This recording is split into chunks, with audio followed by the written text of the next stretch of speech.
السلام عليكم، اهلا بكم في الحلقه السادسه من سلسله جيت فور بيجنرز. دلوقتي في الفيديو ده تعالى نفهم كوماند جديد اسمه جيت ديف. ببساطه كده جيت بيديك اختيار انك تشوف الفرق بين الشغل اللي انت عملته دلوقتي وبين اللي متسجل قبل كده في الكومنتس. اول حاجه هعملها الاول زي ما احنا متعودين ان احنا نشوف الجيت ستاتس بتاع البروجكت بتاعنا الاول، فهنيجي نكتب كده جيت ستاتس.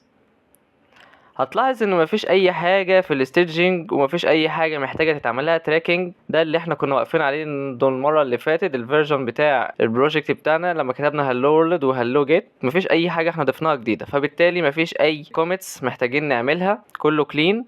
دلوقتي تعالى هنكتب حاجه جديده في الفايل بتاعنا. ممكن نكتب مثلا الاول، نيجي نكتب انتر كده ونيجي نكتب take الانبوت from اليوزر، وممكن نعمل انتر تاني و add the values.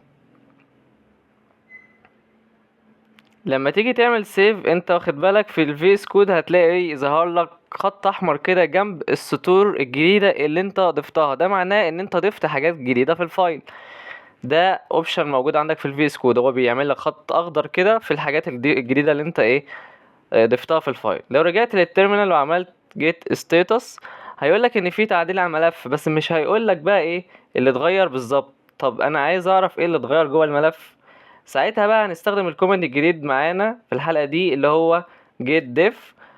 تعالى كده نكتب جيت ديف. اول ما هتدوس انتر هيعرض لك كل التغيرات اللي حصلت جوه الملف. هتلاقي مثلا انه ضاف السطر بتاع take الانبوت from اليوزر واد ذا values. خد بالك في ملحوظة، في حاجة هو هنا ضافها اللي هي هلو جيت. ليه بقى؟ لان هلو جيت انا جيت جنبها وضغطت انتر. ضغطت انتر يعني انا عملت نيو لاين. لما تيجي تعمل نيو لاين هو بيعتبر النيو لاين دوت ككاركتر كتغيير، برضه هو عبارة عن تشينج. لما تيجي تعمل سطر جديد هو بالنسبة له ده تشينج جوه الملف. حتى لو السطر ما عملتش فيه اي حاجة انت كده انت عملت نيو لاين، فهو هيحسبه معاك في التشينجز. الفكرة ان الجزء اللي تحت ده اللي هو لونه اخضر ده الجديد، والحاجات اللي هو عملها لك باللون الاحمر الحاجات القديمة اللي متسجلة في اخر كوميت انت كنت عامله. بعد ما عرفت الفرق ممكن دلوقتي اضيف الملف ده في الستaging اريا. ازاي؟ زي الكوماند اللي احنا خدناه المرة اللي فاتت git add first code.txt.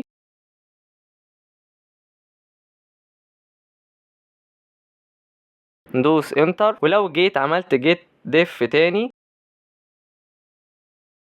مش هيطلع لك حاجه. ليه؟ عشان الملف بقى في الستaging اريا، يعني خلاص متسجل كنسخه جاهزه للي انت تعمل لها كوميت. طيب لو انا برضو عايز اشوف التغيرات اللي في الستaging يعني اعمل ايه؟ خلاص انت الجيت ديف مش هتنفع في الوركينج دايركتوري عشان انت خلاص بعت التغيرات التشينجز اللي انت كنت عاملها للستaging اريا. انت ممكن تضيف، تكتب جيت ديف زي ما انا كاتب كده، وهنضيف داش داش staged. لما تضيف الاوبشن ده كده هيوريك الفرق بين النسخة اللي في اخر كوميت انت كنت عامله وبين اللي موجودة في الستaging زي ما احنا شفنا لما احنا كنا في الوركينج دايركتوري. تمام؟ بعد كده خلاص بقى تقدر تعمل كوميت. تعالى كده نعمل جيت كوميت داش ام ونكتب take الانبوت from اليوزر.